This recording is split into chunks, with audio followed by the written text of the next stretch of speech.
Sam, can you believe it? At 96 years old, Clint Eastwood has announced he is retiring. A career that spans 7 decades is one that deserves much more than a quick cup of tea and a mere 15 minutes of the real project time. But we thought it'd be best to pay our respects to one of cinema's most prolific figureheads. An actor turned director, Eastwood is a titan of the industry.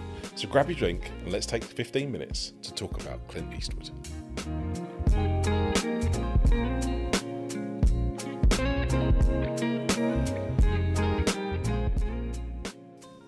Sam, Mr. Eastwood. I think the best way to tackle this chat is to look at his impact as an actor first, and then a director second. So Eastwood as an actor, was he any good? Well, he was a cultural icon, wasn't he? Well, I say that in the past tense. He is still with us. He's still with us. Well, yeah, I suppose he. Well, I mean, he is known predominantly for The Man with No Name, in the trilogy by Sergio Leone in the 1960s. Yep. And his last acting performance was as a kind of disgruntled old cowboy in his own film, Cry Macho, from 2021. It's an amazing run. Yep. A defining run.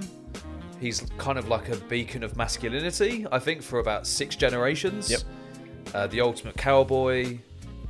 And has continued the Western genre. He's been such a stalwart of the stalwart of the genre that he's just continued the Western. Yes. He's kept it relevant in a lot of ways, and he's never really disengaged from the Western. Even as he's moved from actor to director, he's still very much engaged in the genre. Yeah. Do you think he is underestimated as an actor in terms of his impact? Oh yeah. You'll have plenty of people who think that he was quite wooden. Yeah, I would say. I think his sort of like his look kind of defined him more than his voice, which I don't believe in. I mean, the Dirty Harry films are always the films I use. Yeah, I mean, he's fantastic in basically all of them. Yeah, as Harry Callahan, but he kind of reinvented genres at a pace. He helped reinvent the Western. You know, it was very John Wayne-esque until he came along, completely turned it on its head, basically created the cop genre, bordering on the thriller genre with the Dirty Harry films. Mm-hmm. And, I mean, going back to, we were talking about on a podcast a while back about the best actor turned directors. Mm-hmm. He is possibly the greatest ever. Yeah. I would certainly put him in the top 5. I mean, he's got 2 Oscars behind him. He's directed some of the most critically acclaimed films since the 1970s. Yeah. But we'll get onto him as a director in a minute. I mean, how influential do you think he's been on Hollywood as an actor? As an actor? I think he did a lot of, weirdly, for like the machinations of cinema, right? Like the fact that he was one of the very few actors, for instance, that not only just did Western Hollywood, he also took a massive role in spaghetti westerns. Yeah. You know, he was a muse to Sergio Leone in some respects, and then he pretty much was known for doing a lot of Italian cinema. Yeah. So there has to come with some clout there. But I must admit, there's times where I look back at it and I think, actually, he was quite impactful as an actor. And he weirdly is in a lot of his own movies that he directs. Yeah. But does he have that impact? Did he have that clout that say, I can't really think of like many actors that are obviously influenced by him. Do you know what I mean? You can see the actors, for instance, that are influenced by Jack Nicholson. You can see the actors that are influenced by De Niro. But how many actors were influenced by Clint Eastwood? Was like De Niro influenced by Eastwood? You know, like we're going back in time. Like that far. I think it's more the Man with No Name character. I think influenced basically every kid from that generation. Yeah. Because, I mean, superheroes weren't like a big thing then. I think people looked at him as a kind of superhero. Yeah. I mean, his characters in Westerns were very sort of supernatural, and he certainly made it that way with High Plains Drifter and later on Power Rider. He has like this mythical quality to him. He's very like unique in that sense. Yeah.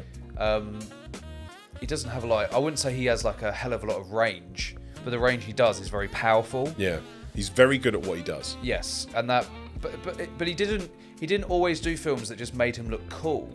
He did loads of films that really challenged like masculinity and his like approach to feminism. Even in the Dirty Harry films. I mean, you only got to look at Play Misty for Me, his first directed film that he acted in. He's basically been stalked by a crazed fan as playing a radio host. That couldn't be any further away from what Clint Eastwood was known for until that point. So he didn't rest in like a genre. He always tested himself. He even was a musician in a lot of films. He did a musical western. Yeah. In the early 70s. Paint Your Wagon. Yeah, but he was certainly defined by Sergio Leone and Don Siegel, and they all helped basically reinvent the 60s and 70s cinema, particularly in America. Yeah. What do you think is his best role? Acting or directing?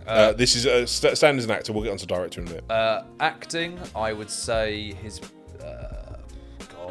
I'd say Dirty Harry. Okay. Yeah. Yeah. Josie Wales is pretty good. Love Josie Wales. And even Unforgiven's pretty good as well. Josie Wales is. I mean that film works as like almost like a team effort. There's so many interesting characters in The Outlaw Josie Wales. But Dirty Harry, it's like a proper like. If you watch that film, you can see its influence on like future generations of like thrillers. Yeah. But Clint Eastwood in that film, his performance up against the villain is like so mesmeric. They're both so good in that role, playing like the opposite sides of like justice. Yeah. So I'd probably say Dirty Harry. Yeah. What about you? I think Josie Wales. I think Josie Wales is a really well. Actually, I like Unforgiven as well. Just purely for the fact that it's such a nuanced character. It's the most... He understands the genre so well. Yeah. That he could just he understands that these guys, while we are glamorizing them, were all flawed. Yeah. And he plays that really well. So I think he does it well. It's the most heartwarming of his westerns. Absolutely. Probably all the westerns he did. It's the one that has that sort of camaraderie. Yeah. Doesn't feel like he's like a lone person. He feels like he's got a family. Yeah. It's all about sort of like he lost his family and then he regains it, kind of regains something of himself. But then the final scene reminds you that war will just like ruin you in the end. Yeah. Ruin everything around you. Yeah. So it's got a really good message. Yeah. He was rumoured to do a lot of other roles. So he was always rumoured to be Bond. He was rumoured to be Superman. He was even rumoured to be Agent K in Men in Black. Is there any roles that you would have liked to have seen him act in that he never got an opportunity to do? I never knew about Agent K. Apparently so. That would have been great. I mean, Tommy Lee Jones is fantastic. Yeah. But that would have been really interesting. I don't know. It's really hard with Clint Eastwood because there's so many roles where you think that wouldn't work. Yeah. I mean, imagine him being like the Godfather. It would have been dreadful. Or like When Harry Met Sally. Yeah. When Dirty Harry Met Sally. He did interesting films where he was with a gorilla. Yeah. So he did not test himself. I don't know really. That's really hard. I suppose if Arnold Schwarzenegger didn't make a big breakthrough, it would have been very interesting to see him in like a science fiction role. Okay. Could he have played like the Terminator, or could he have played like opposite in like Predator? Yeah. I think he would have actually done a very interesting job in Kindergarten Cop. Yeah, that would be cool. That would have been quite because he has no issues playing around with comedy. Yeah. I mean, Gran Torino, for all its seriousness, is quite funny. Yeah. So yeah, that would have been an interesting shout. Yeah. But yes, he's not only been a famous actor, he's also a massively famous director. Some would say he's actually more successful as a director than he is an actor. What do you think? Do you think he's... I think he's attached to the most remarkable amount of movies. To the point where like I think he's easily forgettable how much he's directed. Like he's directed a surprising amount. Like if you were to turn around to someone and say, yeah, this guy directed Sully, and like things like that, you're like, what? Where's that come from? So I think he's got a surprising back catalogue as a director. I think he transferred, should we say? Is that the best way to describe it? Transitioned, is probably a better way. So well. So well. He really must have been bitten by the director's bug. And he must have learnt a lot, because as he transitions into directing, he has massive success. Unforgiven, for instance. I kind of have like a story on it. Go on then. Yeah. So he, while making the spaghetti western trilogy with Sergio Leone, he made like no money. Yeah. So when he established himself in America with Hang 'em High and Coogan's Bluff, I think it is, he established the Malpaso company, his own production company. So he would have like more of a say in how not only much money he would make, but how much say he would have on the films he was doing. So basically every film I think he did after 1969 had the Malpaso Productions involved. So his pathway to being a director was kind of assured from there. Yeah. And then he kind of learned his way with Sergio Leone. Don Siegel was a massive influence on him. At the end of Unforgiven, he does a tribute to both. Yeah, it's kind of like a bow in his Yeah, Western. that's true, yeah. So yeah, he says for Sergio and Dom. Yeah. I think Don Siegel had recently died. Sergio Leone had definitely recently died from that point.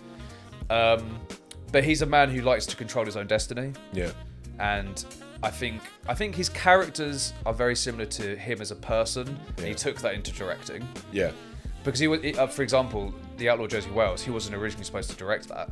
He basically was like, well, the director's an idiot. I'm just gonna take over. Yeah.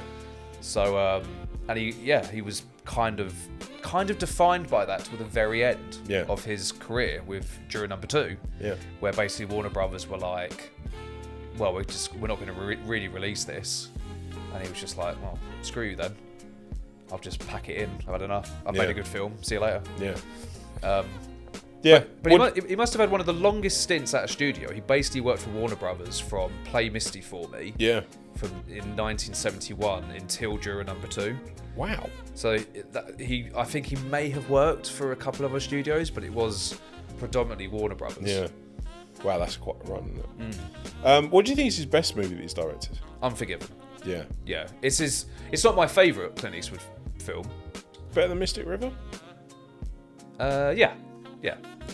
I would say my top 3 would be Unforgiven, Josie Wales, and $1 Million Baby. Okay. Like directing. I mean. Yeah. I mean, but I mean, he's easily got his top 10 would be like brilliant. Yeah.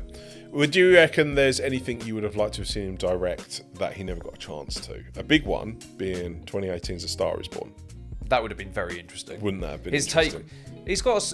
That's what I mean. He's got a musical background. He's one of those who. Yeah, he's got a record deal with Warner Bros. Yeah, and he's a very musical man. His son Kyle, I think, has. They've collaborated a lot musically in some of his films. He didn't tackle horror too much. Play Misty for me is probably his major exception. Dirty Harry, you could argue that I would say is like a horror. I was going to say, yeah, there's a lot of Western deals with horror. Yeah. So like it's part of the genre. Yeah, it's hard though. He had like as close to like a complete career as you can possibly imagine. Yeah. So it's hard to really narrow down what he could have done. I think we'll have to do this. He did enough. He's done enough, right? And that's the main thing. I think one of the main things I want to caveat with this is just a quick 15 minutes just talking about the guy, what we like, what we would have liked to have seen from him, but basically just to kind of pay respect to him as well. Yeah. Because he's been hugely influential on both of our viewing habits and what we've seen. You never know. Apparently, he's not actually retired. He would be directed to say anyway, so this could be all taken with a pinch of salt. Well, I will say that he's one for the unpredictable. He absolutely is, and before you know it, he'll be 100 years old directing something. Yeah. We felt very lucky punks. Absolutely. Anyway, that's our quick 15 minutes. I hope you enjoyed your cup of tea. Let us know what you think. What's your favourite Clint Eastwood movie, both as an actor or a director? We'd absolutely love to know in the comments below. Otherwise, take care. We'll see you soon. Bye.